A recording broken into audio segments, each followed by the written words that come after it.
Merci de votre patience. Merci beaucoup. Bienvenue à tous. Bienvenue, professeurs, membres du corps enseignant, étudiantes, étudiants, membres du personnel, donateurs, partenaires et amis de Polytechnique Montréal. Quel plaisir de tous vous accueillir ici pour lancer les festivités du 150e anniversaire. Voilà. Je m'appelle Sophie Fouron et j'ai l'immense honneur de vous accompagner aujourd'hui pour partager ensemble le premier événement d'une année qui promet d'être riche en célébrations, en contenu, en moments de réjouissance et de fierté. 2023 promet d'être une grande année car nous avons toutes les raisons du monde de célébrer les 150 ans de Polytechnique. 150 ans de succès, 150 ans d'innovation, 150 ans de partage. Nous avons 1 heure avant l'ouverture du cocktail pour évoquer ensemble tout le chemin parcouru depuis la fondation de Polytechnique et découvrir ce que nous réserve cette année emblématique. Vous allez en avoir plein les yeux et les oreilles. Tout d'abord, j'aurai le plaisir d'accueillir M. Pierre Lassonde, président du conseil d'administration de Polytechnique Montréal, pour discuter ensemble des atouts de Polytechnique et de son impact sur le Québec moderne. Puis je demanderai à Mme Maude Cohen de venir me rejoindre pour évoquer son état d'esprit à l'aube de cette année emblématique et pour découvrir avec elle le programme des initiatives et des événements qui auront lieu tout au long de l'année 2023. Ensuite, ce sera le moment de jouer ensemble, oui, grâce à un quiz qui nous permettra de découvrir ou redécouvrir l'histoire de Polytechnique Montréal. Et enfin, nous vous réservons une prestation musicale unique avant d'ouvrir le cocktail. Alors, j'espère que vous êtes prêts. Je pense que vous êtes prêts. Oui? Le 150e, bien, c'est parti! Polytechnique Montréal célèbre ses 150 ans et nous avons toutes les raisons du monde de célébrer. Fondée pour répondre aux besoins de la révolution industrielle, Polytechnique Montréal est la toute première université d'ingénierie francophone en Amérique du Nord. À sa première session, en 1874, on y comptait 7 étudiants. 150 ans plus tard, Polytechnique Montréal, c'est 56 000 diplômés qui ont été de tous les grands projets qui ont fait avancer la société québécoise et canadienne, en bâtissant les infrastructures des municipalités du Québec, en innovant constamment en matière de mobilité, en optimisant nos richesses naturelles, en participant à la création d'institutions uniques, devenues depuis des fleurons nationaux. Polytechnique Montréal, c'est aussi 56 000 ambassadeurs qui se sont illustrés en propulsant des technologies et un savoir-faire de renommée mondiale, en déployant leur expertise au-delà des limites de l'imaginaire, en accélérant la transformation numérique et en catalysant les avancées en recherche médicale. Polytechnique Montréal, c'est surtout des ingénieurs, professeurs et chercheurs qui ont à cœur le progrès et l'innovation en trouvant des solutions concrètes aux grands enjeux de notre société d'aujourd'hui et de demain et en privilégiant une pratique d'ingénierie durable. Polytechnique Montréal est partout dans notre quotidien et à travers le monde. Quand toutes les raisons du monde de Polytechnique Montréal s'unissent, c'est toute notre société qui s'illumine.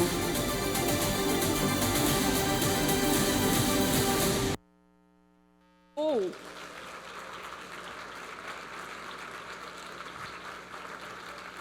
C'est vraiment très, très impressionnant et je vous inviterai à applaudir encore plus fort M. Pierre Lassonde qui va venir nous parler de ces 150 ans de Polytechnique.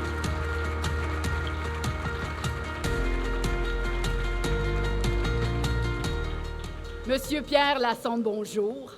Bonjour Sophie, mais vous savez, je voulais dire que même sur Air Canada, quand il y a des délais, on nous sert le vin déjà, hein? C'est un message. C'est un message. Je pense qu'on pourrait peut-être en apporter un à M. Lassonde. Donc, président du conseil d'administration et diplômé de Polytechnique Montréal, promotion 1971. C'est pas si loin, c'est pas si loin. La vidéo qu'on vient de voir, on le voit bien, les talents formés à Polytechnique, ingénieurs, chercheurs, hommes et femmes, ont contribué à façonner le Québec moderne et participé à la transformation de notre société au Canada comme ailleurs dans le monde. Comment vous expliquez ces contributions exceptionnelles? Bien, écoutez, tout commence avec nos étudiants et tout finit avec nos professeurs. C'est un cercle vertueux, que j'appelle ça. Et c'est vrai que Polytechnique, lorsque vous regardez aux 150 ans de Polytechnique, les grands travaux qui ont été l'industrialisation du Québec, du Canada au 19e siècle, Dans les années 60-70, on voyait des grands barrages, l'Expo et tout. Alors, nos étudiants sont la force numéro 1 de Polytechnique. Et ça, je dois dire que 1/3 de nos étudiants viennent de l'étranger et, attendez un peu, représentent 128 pays de par le monde entier. C'est incroyable. On a une diversité d'étudiants ici qui est absolument effarant.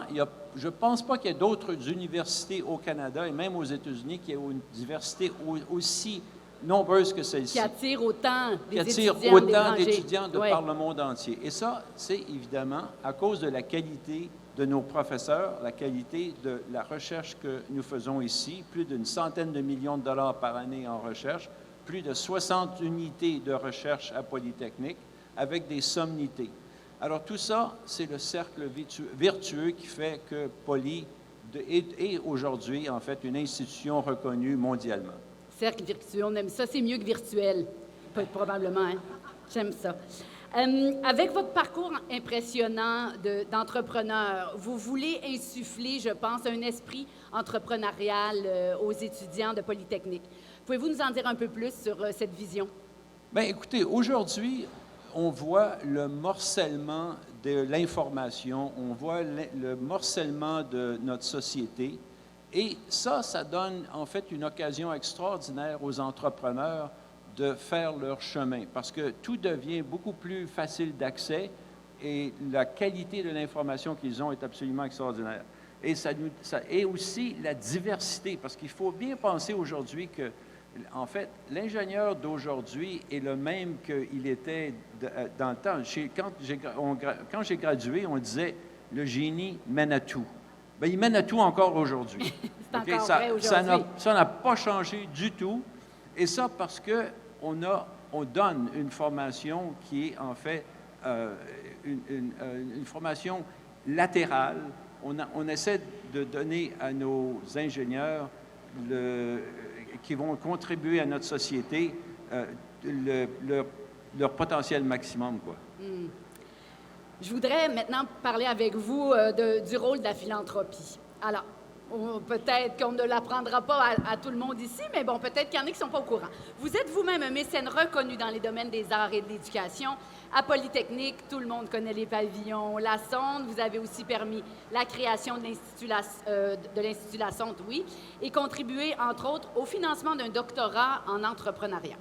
Dans ce contexte, j'aimerais que vous nous parliez, vous êtes en fait particulièrement sensible au rôle de la Fondation, très important pour vous. Bien, écoutez, la philanthropie a un rôle nécessaire dans notre société. Si vous regardez au prix Nobel, par exemple, 52% des prix Nobel sont allés à des institutions américaines. Pourquoi? Parce qu'ils ont l'argent qui attire les professeurs, qui attire les chercheurs.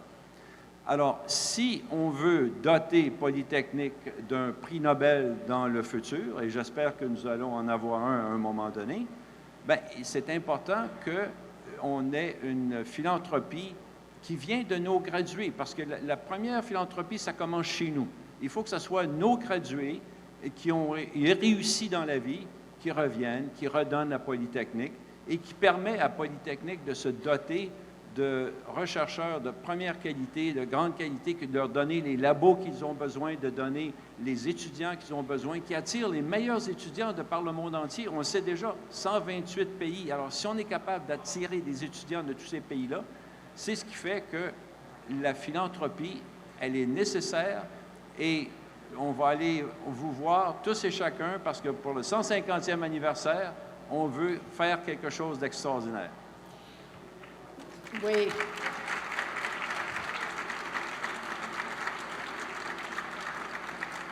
Est-ce que vous pensez que la vie étudiante à Poly attire aussi les gens, les futurs étudiants? Parce que vous avez gradué en 1971.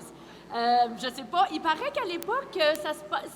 Les parties étaient quand même mémorables.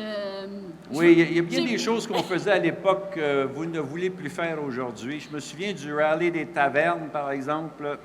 Ah oui, hein? Ben oui, on conduisait entre chaque taverne, en plus. Ah oui? Il n'y avait pas un autobus là, qui vous emmenait? Non. OK, bon. Non. Ça, c'était en 71 ou en 70. On serait tous en prison aujourd'hui. Ah, d'accord. Mais Ouais. est-ce que vous avez un souvenir de ces années-là, Tout à fait. de vos amis de l'époque, des moments forts? Souvenir très, très, très vif dans mon esprit de jouer aux cartes à partir de 8 heures le matin jusqu'à 8 heures le soir et de ne pas aller au cours, Parce de que- pocher des examens. Ah oui, non, mais C'est j'ai des vrai? souvenirs oui, tout à fait, tout à fait. J'étais pas le meilleur étudiant, mais j'adorais la vie étudiante.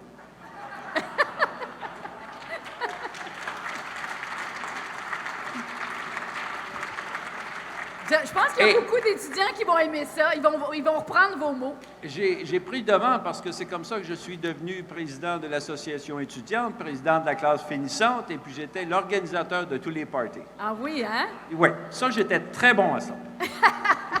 À d'autres choses aussi. Merci beaucoup, Monsieur Lassonde. Ça m'a fait grand plaisir, Sophie. Merci Merci beaucoup d'avoir de nous partagé ça avec nous. Merci beaucoup.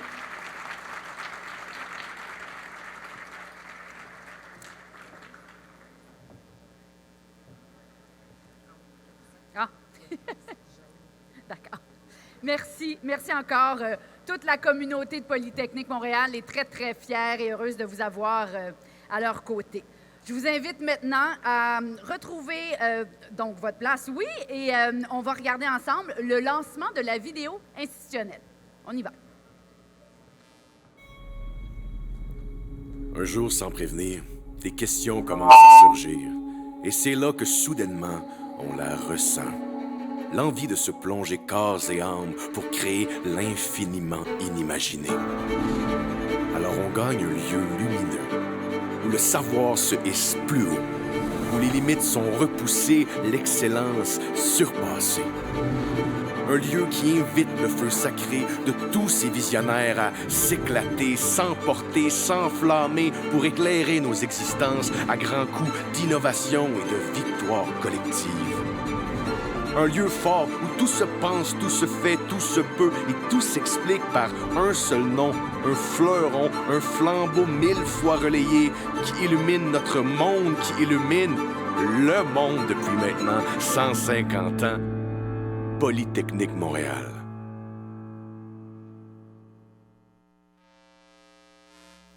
Wow! J'invite maintenant votre directrice générale de Polytechnique Montréal, Mme Maude Cohen.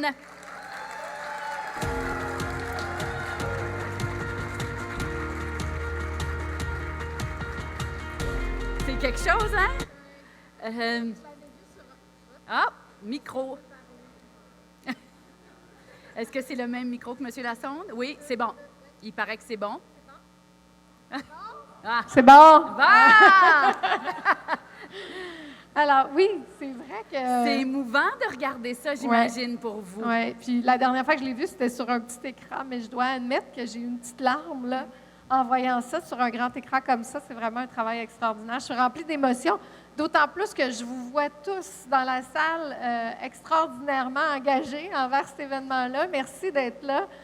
C'est ce qui nous représente, hein? Dans le fond, Polytechnique, on parle souvent de la communauté, mais ce sont des étudiants. Pierre parlait des étudiants et des professeurs, mais c'est aussi des chargés de cours, des maîtres d'enseignement. C'est une communauté entière qui s'assure qu'au quotidien, on est en mesure de faire la mission qu'on fait. Mais c'est aussi des gens de l'externe, nos diplômés, la communauté, les donateurs. Alors, merci d'être là. Vous représentez tous une petite portion de tout ce monde-là. C'était impossible d'inviter tout ce monde-là, mais très, très, très fière de vous voir aujourd'hui. J'ai envie de vous demander dans quel état d'esprit vous êtes là, à l'aube de cette année du 150e de Polytechnique Montréal. Bien, c'est sûr que je suis très fébrile, hein? D'autant plus que, vous le savez tous, moi, ça fait 5 mois que je suis là. Alors, j'arrive et on célèbre 150 ans. Mais en fait, c'est une année qui va être remplie d'actions. Non seulement parce qu'on va avoir des activités comme celle-ci, on a quelques événements dans l'année qui vont ponctuer l'événement. On a cette belle campagne-là qui va tourner. Mais c'est aussi pour nous un moment de se projeter vers le futur, hein, et de parler de qui on est, qui on a été, qui on a réussi à être au fil des années comme communauté, mais qui on veut devenir aussi dans le futur pourquoi Polytechnique doit continuer d'exister, c'est quoi le rôle qu'on doit jouer ensemble. Je parle souvent de l'ingénieur du futur. Il représente qui? Il doit avoir quoi comme compétences, interagir comment avec les gens? Compte tenu des grands enjeux de notre société, je parlais tout à l'heure avec Pierre de la transition écologique, mais dans les faits, c'est toute la transition énergétique, nos choix qui doivent évoluer. Et évidemment, on a tout ce qui s'appelle l'intelligence artificielle, etc. Je parle souvent des thématiques, là, la santé, etc., où les ingénieurs se retrouvent plus que jamais. Et puis, donc, ça va être un moment pour nous de se poser la question comment on veut l'amener à être en mesure de s'adapter, l'ingénieur du futur, et qu'est-ce qu'on veut représenter comme institution, comme Polytechnique. On voit des images, on découvre ensemble les images de cette campagne. Le message principal de cette campagne, Maude? Oui. Donc, évidemment, toutes les raisons du monde, c'est le cœur et la raison, parce qu'on est des humains qui avons le cœur, la passion face au génie, la passion face à Polytechnique, le sentiment d'appartenance. Mais c'est aussi la raison, parce qu'on le sait, on est des êtres souvent très raisonnables, très cartésiens, mais c'est la raison, comment on applique le génie au quotidien. Donc, c'est un peu la thématique. Cette campagne-là, vous allez la voir, oui, il va y avoir de l'affichage un peu partout à travers Montréal. Il va y avoir la campagne visuelle à travers les médias, donc à la télévision. Notez tout de suite que dimanche, on va être dans les 2 émissions à La Voix et à Tout le monde en parle avec la campagne. Et puis, on va avoir un site Internet où l'ensemble des activités de l'année vont se présenter. Le site va évoluer durant l'année.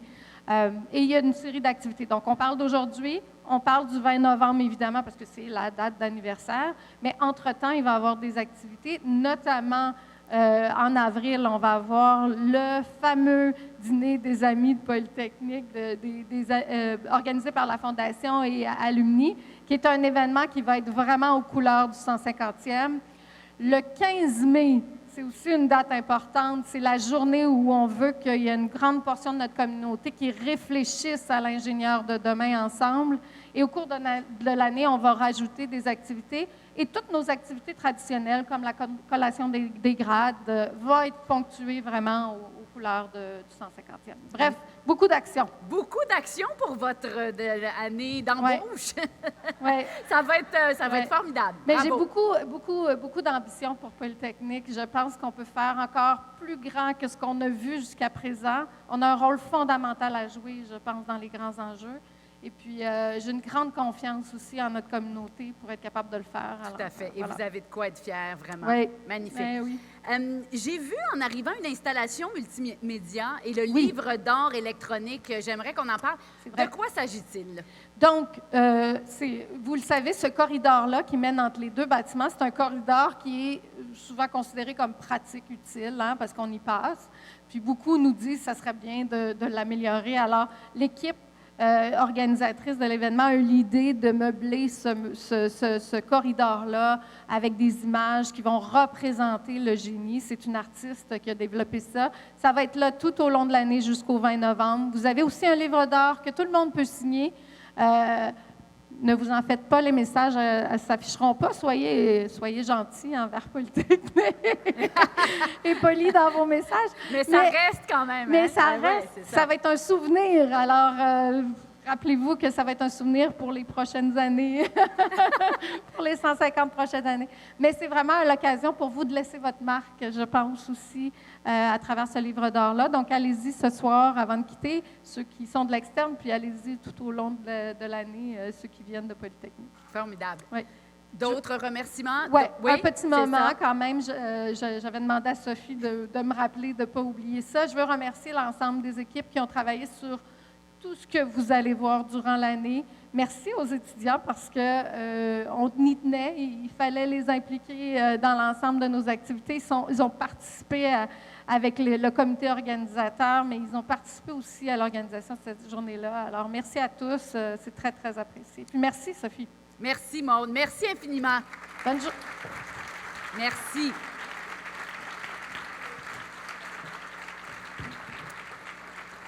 C'est le moment de tester vos connaissances sur Polytechnique. Ça va. C'est le moment de tester vos connaissances. avec un quiz. Avec un quiz, et tout le monde peut participer. Vous pouvez souffler les réponses, vous pouvez les crier aussi. Ceux qui sont à la maison sur leur ordinateur peuvent participer. Et pour jouer à ce quiz, j'invite 4 courageux qui ont accepté de jouer avec nous. J'invite donc à venir me rejoindre Virginie Franqueur, professeure adjointe au département de mathématiques et de génie industriel, Pierre Anctil, diplômée de Polytechnique Montréal et vice-présidente du conseil d'administration de la Fondation et Alumni, Renato Oliveira, conseiller aux futurs étudiants en cycle supérieur, service de recrutement étudiant de la promotion et de l'événementiel, et Laura Ahunon, étudiante au doctorat en génie biomédical. Je ne veux pas vous faire de l'ombre. Bonjour à vous 4. Merci. J'espère que vous n'êtes pas trop énervés. Il n'y a pas de gagnant, il n'y a pas de prix, c'est juste de l'enthousiasme. Oui, Pierre. Est-ce que c'est à choix multiple? Parce que je suis pas pire là.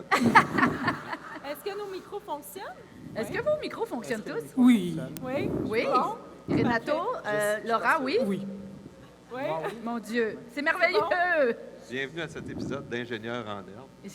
Ah, j'aime ça. Ingénieur en herbe. Est-ce que vous étiez bon à l'école? Est-ce que ça allait? Non, pas trop. Hein? Pas en génie. Pas en génie. Laura, ça va? Papier. Virginie, ça va. Très bien.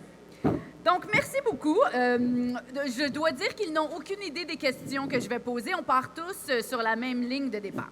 Alors, nous allons aborder différents thèmes et nous aurons 5 questions. Êtes-vous prêts? Oui. Non. Parfait. On y va. Laura, ça va bien aller. Première question sur Est-ce qu'on peut appeler quelqu'un? Oui.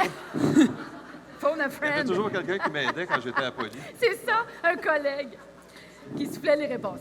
Première question sur la diversité. En quelle année une femme a-t-elle été diplômée pour la première fois de Polytechnique Montréal? Et je vais vous la présenter. Elle s'appelle Gabrielle Bodis. Vous avez quelques secondes pour répondre. Je rappelle que l'école a été créée en 1873. 1960, je dirais. Pardon, Virginie? 1960. 1960. Moi, je dirais plus tôt que ça. Plus tôt, Pierre? Je dirais dans les années... Bien, la réponse n'est pas là, là. La réponse n'est pas là. Moi, je dirais 52. 52, 60, 52. Renato? 48. 48. Ouais. Trop tard pour le bien-être de la société. Oui. Mais une date. 45. 45? Oui, on a une réponse dans la salle. 58. Ben, c'est presque ça, c'est 1959. Ah bon. Virginie était vraiment pas loin. C'est 86 ans après la fondation de Polytechnique. Heureusement, la situation a énormément progressé et Polytechnique est très fortement engagée à travers de multiples programmes et associations à éveiller les jeunes filles, comme vous le savez. Un seul chiffre à retenir pour cette question, c'est 30 %. C'est la part des femmes qui étudient à Polytechnique cette année, 29,4 % pour être très précise, mais plus de 33 % au baccalauréat, alors que ce n'était que 15 % dans les années 80. Alors, on remercie Mme Bodis d'avoir ouvert la voie. Je ne sais pas s'il y avait des beach parties à l'époque. Pas ça. Oui. Mais en 59? On en a fait un dans la cafétéria. Il y a eu du sable dans les ascenseurs, dans les escalateurs mobiles pendant des semaines. Ben oui, mais en 59. Pas en 59. Ben non. Non, mais pas longtemps après. C'est ça. Deuxième question sur le thème de la recherche. Quel est le nombre exact de chaires de recherche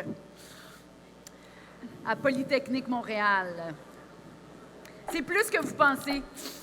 Virginie? Je pense que dans les chaires industrielles, il y en a une trentaine. Je pense qu'il y a environ 25 chaires de recherche du Canada. Si je sais calculer, ça devrait faire 55. Puis ça, c'est sans compter tous les groupes, les laboratoires de recherche. Fait que je dirais autour de 55. Virginie, elle aurait été mon amie à l'université, je pense. Pierre? Je lance un chiffre. 75. 75? Écoute, si j'ai bien lu mes brochures dans notre service, 57.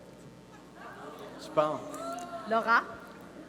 Je vous remercie. 58? 57 Renato! Bravo! Bravo! Je suis dyslexique, j'avais inversé les chiffres. Alors, des chiffres qui impressionnent quand même. Aujourd'hui, c'est près de 100 millions qui sont consacrés à la recherche à Polytechnique Montréal. Et vous savez combien il existe de partenariats avec le secteur industriel? C'est plus de 300.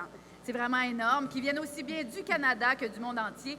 Bref, c'est cette recherche qui repousse constamment les limites du savoir, qui permet à Polytechnique de s'affirmer comme une référence en génie et qui va contribuer à transformer le monde. Bravo à tous ces chercheurs et chercheuses. Bravo. Passons maintenant à une troisième question. Là, on fait référence à la création de Polytechnique Montréal. Alors, on parle du lieu physique. Je voudrais savoir où était située Polytechnique à sa création en 1873. Saint-Denis. La rue Saint-Denis. Saint-Denis sur le plan. C'est une mauvaise réponse. On vous montre le bâtiment et vous allez voir, c'est sur une place qui est assez connue quand même aujourd'hui, un lieu qu'on fréquente régulièrement. Est-ce qu'on a une photo? On n'a pas de photo. Bon. Est-ce que vous avez avant Saint-Denis? Avant Saint-Denis. Virginie? Je vais laisser la Ben oui, parole à ouais. mon C'est vrai, collègue. on va varier les plaisirs. Pierre? Je dirais sur la rue Sherbrooke. Non, c'est pas Sherbrooke. Saint-Hubert? Non, ni Saint-Hubert, ni Sherbrooke, ni Saint-Denis. Le premier emplacement, Laura? Pas ici. Pardon? Pas ici. C'est pas ici, c'est pas sur la montagne? Sur l'île de Montréal. Oui! Sur Et le plateau? C'est un endroit où on va voir des spectacles. La place des Arts. Place des Arts. Ah, c'est la place des Arts, voilà! Alors, l'enseignement a été donné dans une simple maison. C'était pas la place des Arts, bien sûr, à l'époque. On a fait construire en 1905, plus tard, rue Saint-Denis, un nouvel édifice qui est aujourd'hui un des pavillons de l'UQAM. Puis, c'est seulement en 1958 que Polytechnique s'installe sur le Mont-Royal, à son emplacement actuel, au sein du campus de l'Université de Montréal. Le bâtiment a été agrandi en 1975, puis en 1989. De nouveaux pavillons ont été inaugurés, le pavillon J. Armand Bombardier, consacré aux nanosciences en 2004, les pavillons La Sonde en 2005. Aujourd'hui, le campus accueille plus de 10 000 étudiants. bravo, 10 000 étudiants et prévoit encore s'agrandir tout en respectant l'environnement, bien sûr, et la montagne. Voilà. C'est bien, non? Oui. Belle histoire. Petit élément d'histoire. Oui, L'École Pierre. polytechnique a été créée 5 ans avant l'Université de Montréal. Ah oui! 5 ans avant. Très bien, des précurseurs. On va parler, question numéro 4, de la Fondation qui joue un rôle très actif dans le soutien de nos étudiantes et étudiants. Laura, Oui. selon vous, quel est le nombre de bourses distribuées par la Fondation lors de sa cérémonie annuelle de remise de bourses en 2022? Beaucoup, on les en remercie. Cette fois-ci, pour vous aider quand même, je vais vous donner un choix de réponse, Pierre va être content. Est-ce que c'est 153, 295, 186 ou 220 Ils bourses? sont même pas rangés dans l'ordre croissant. Non, c'est pas vous mélanger. Alors, 153, 295, 186 ou 220 bourses? 220 bourses. 186. Je pense que 220... Moi aussi, je fais confiance à Laura à 220. Ce sont toutes des mauvaises réponses. 295 bourses. Totalisant 915 000 $ ont été distribués pour récompenser les résultats académiques remarquables d'étudiantes et étudiants et leur engagement au sein de la communauté de Polytechnique. C'est un bon moment, je crois, pour saluer et remercier tous les généreux donateurs et partenaires industriels qui soutiennent une relève d'exception en génie. Et je souligne également que la Fondation va fêter ses 50 ans en 2023. Oui, bravo, c'est des gros anniversaires. Nous terminons ce quiz complètement dithyrambique, hein? On est excités, avec une question sur la vie étudiante. C'est quoi le score en ce moment? Là? Qui est en avance? Moi, j'ai 0. Tout le monde Et gagne. qu'est-ce qu'on gagne? Un accès au beach party, peut-être? Oh! Je sais pas. Alors, justement, les parties de Polytechnique ont une belle réputation. Moi, j'étais à Jean-Briand, moi, puis je voulais juste avoir accès aux parties de Poly, je me souviens. On m'a d'ailleurs confié qu'il restait quelques grains de sable à la cafétéria, mais bon, ce qui se passe au Beach Party reste au Beach Party, c'est ça? Très bien. Alors, la question. Quand a eu lieu le premier Beach Party à Polytechnique? Monsieur Lassonde, étiez-vous là?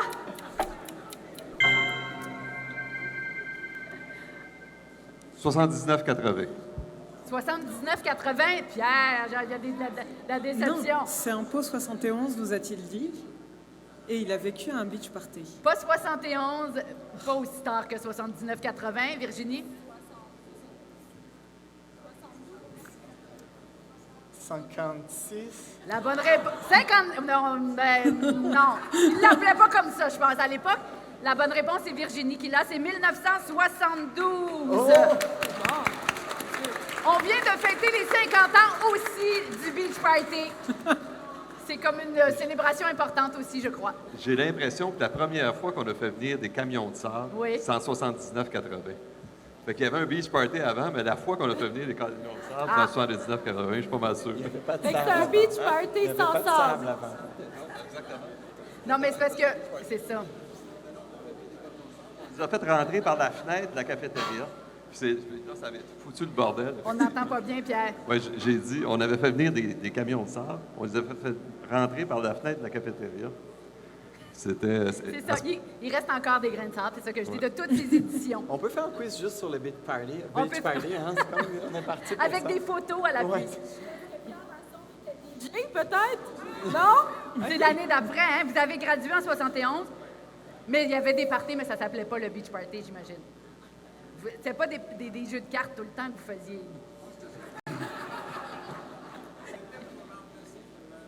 Ah, c'est ça. Pour remplacer le rallye des tavernes, c'est ce qu'il a dit. Oui. Mais ce que ça se passe encore à l'université, ça c'est quand même rare, des gros parties comme ça, dans les murs de Polytechnique. C'est ça. Madame Ben, Cohen, juste- oui, s'en souvient. Petite note historique sur cette période-là. On vendait la bière aux heures joyeuses le vendredi après-midi. 10 bières pour 1 $. 10 sous la bière. 10 bières pour 1 $ dans un cabaret. C'est une autre époque. Une autre époque. Bien, on salue l'ensemble de la communauté étudiante ici présente. Il y a plusieurs étudiants des associations. Vous pouvez vous applaudir. Vous avez une belle réputation pour toutes sortes de belles raisons. Bravo aux sociétés, associations, comités qui permettent à chacun et chacune de s'impliquer dans la vie étudiante. Dernière question, qui n'est pas un quiz pour vous tous, avant d'accueillir nos invités surprises. Qu'est-ce qui vous rend fier dans le fait de faire partie de cette communauté polytechnique? Je commence. Ben oui. oui, En fait, les ingénieurs vont être au cœur des transformations. On n'entend pas bien. Non? oui. Oui. Les ingénieurs, je le rapproche, les ingénieurs vont être au cœur des transformations technologiques. Ces transformations vont entraîner des changements majeurs dans le mode de fonctionnement des milieux de travail, dans la gestion des ressources humaines. Donc, moi, ce qui me rend fière, c'est d'œuvrer auprès de celles et ceux qui développent la technologie. Par contre, il ne suffit pas de savoir comment la développer, la gérer aussi. Il faut apprendre à gérer les personnes qui vont utiliser la technologie. Puis c'est ça notre rôle avec mes collègues en sciences sociales. Je pense qu'aussi, ce qui me rend fière, c'est cette synergie possible entre le génie, les sciences sociales et même les arts. Donc, de poursuivre cette transversalité des connaissances, c'est ce qui fait notre force à Polytechnique. C'est ça qui me rend notamment fière. Ce qui me rend fière aussi, c'est de travailler avec des collègues qui ont une expertise différente de la mienne, des collègues professeurs, membres du personnel, des étudiants aussi. Je trouve ça très stimulant et enrichissant. Puis étant donné que j'ai soif de savoir, j'ai l'impression que cette soif, elle est rassasiée à Polytechnique et c'est ce qui me rend fière. Bravo! Est-ce que vous voulez rajouter quelque chose? Alors, ben, pour moi, c'est les amitiés durables qui se sont formées. Depuis vos... Du temps que j'étais là, puis que je sais qu'ils sont un des éléments essentiels, dans le fond, de ce qu'on vient chercher ici. Puis, dans le fond, qui font le ciment de la communauté polytechnicienne, ces amitiés durables-là. Puis en fait, je vais en souligner une en particulier, un petit peu dans la veine. On avait des groupes d'études, hein? Puis moi, c'est là que j'allais, les groupes d'études, le soir avant l'examen. parce que comme Pierre Lassonde, j'étais pas très assidu dans mes cours. Puis je veux saluer, parce que je suis très fier de Odette Moquin, qui a gradué en même temps que moi, puis qui est la personne que je connais qui a mérité 2 bacs, le mien et le sien. Alors, je veux la saluer. Je veux lui dire aujourd'hui, je suis fier d'Odette Moquin. Elle a fait un travail extraordinaire. Merci, Renato. Je pense, dans mon rôle de conseiller futur étudiant, on va dans des événements, puis des fois, on voit les jeunes avec plein de rêves, d'ambitions. Puis c'est là que je me sens le plus fier des moyens qu'on donne aux gens d'accomplir leurs rêves, de porter un changement à la société. C'est une société qui change beaucoup. Donc, quand on voit qu'ils ont les ambitions et que nous, on donne les moyens, ça me rend vraiment fier. Magnifique. Laura, encore étudiante, Laura, au doctorat, oui. Donc oui, je suis ravie de faire partie de cette communauté au sens très large, mais particulièrement la communauté étudiante. Si je devais résumer en une phrase, ça serait la bienveillance et la persévérance.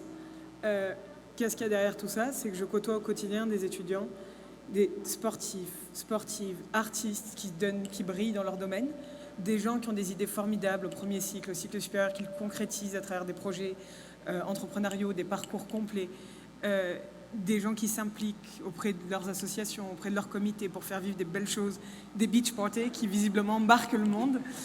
Et chaque personne que j'ai croisée en tant qu'étudiant ou étudiante se donne les moyens de réussir ce qu'ils ont envie de réussir et de partager ce qu'ils ont envie de partager. Moi, je suis fière de côtoyer des gens comme ça qui sont fidèles à eux-mêmes et qui se donnent les moyens de réussir ce qu'ils veulent réussir. Voilà ma fierté. On a bien choisi nos participants, hein? Les participants sont très bien choisis. En un mot, à quoi vous vous attendez de cette année du 150e? Renato. Je pense qu'il faut continuer à donner aux jeunes les moyens et aussi penser que notre société, elle devient plus complexe. Je pense que Virginie, c'est que tu as dit que ce n'est pas juste du génie, c'est que c'est tous les domaines du savoir, puis qu'on continue à faire la différence, puis qu'on mette ensemble la science et aussi les bien-être des personnes, qu'on voit l'humain. Donc, on progresse en tant que société et en tant qu'individu dans une société qui c'est pas toujours facile, mais c'est ça. Pierre, allez-y. De revoir Odette, peut-être, hein? Pardon? De revoir Odette cette année. Je l'ai vu récemment. Okay. Mais je la vois régulièrement. Non, je dirais que ça fait 150 ans, puis on regarde vers l'avenir. Fait que c'est pas juste la signification de cette année, mais c'est le rôle de l'école dans l'avenir, dans le futur. Puis c'est une prise de conscience profonde des défis de la société québécoise. Il y a des défis techniques importants, entre autres, notamment, principalement, le changement climatique en ce moment, qui est un défi très, très important. Puis, il y a aussi un défi de gouvernance important, puis que l'ingénieur est bien placé pour contribuer à résoudre ces défis-là. Puis, l'école est bien placée pour exercer un leadership là-dedans, puis il faut qu'on relève ce défi-là, parce que c'est les générations futures, puis pas juste les futurs élèves, les enfants des futurs élèves auxquels je pense. Alors qu'on ait ça à l'esprit aujourd'hui, pour les 50 prochaines années au moins, parce que là, c'est dans les prochaines décennies que ça se joue. Puis il y a un défi de gouvernance. Pierre Lassonde disait tout à l'heure, on a beaucoup d'informations de qualité, mais il y a beaucoup de mauvaises informations aussi. Ça, c'est un des problèmes de la gouvernance des sociétés modernes, où est-ce que il y a de la qualité de l'information, mais à ce jour, il y a encore des gens qui nient l'existence des problèmes de changement climatique. Puis il y a des gens même qui militent contre les interventions dans ce sens-là. Fait que je pense que l'école peut jouer un rôle fondamental dans la diffusion d'informations de qualité, puis en exerçant un rôle de leadership pour chercher à amener des solutions, et à faire de ses élèves des citoyens complets qui se sentent responsables socialement de contribuer à relever ce défi-là. Merci Virginie, bravo. Bravo, merci. En continuité avec ce que mes collègues ont mentionné, bien, c'est sûr de poursuivre cette synergie entre génie, sciences sociales, mais aussi qu'on mette au cœur de nos décisions, en fait, l'humain et l'environnement. C'est ce qui est fondamental, qu'on aille aussi au-delà des objectifs de productivité, qui sont importants, mais pas suffisants en soi. Donc, on réfléchisse à nos impacts sociaux quand on prend une décision. C'est quoi l'impact de nos décisions sur les différentes communautés? Aussi l'impact de l'environnement, l'écosystème, les écosystèmes qui nous entourent, qui se fragilisent de plus en plus. Donc, on met ça au cœur de nos décisions. Puis bon, mon plus grand souhait, mon plus grand rêve, c'est évident que nos étudiants deviennent des acteurs de changement parce que c'est elles et eux qui vont façonner l'avenir. Donc, c'est ce que je nous souhaite là, collectivement. Merci beaucoup. Merci à vous quatre. Je pense qu'on peut les applaudir. Vous êtes de magnifiques ambassadeurs de Polytechnique. Je vous invite à reprendre vos places. Merci beaucoup. Vous avez bien fait ça.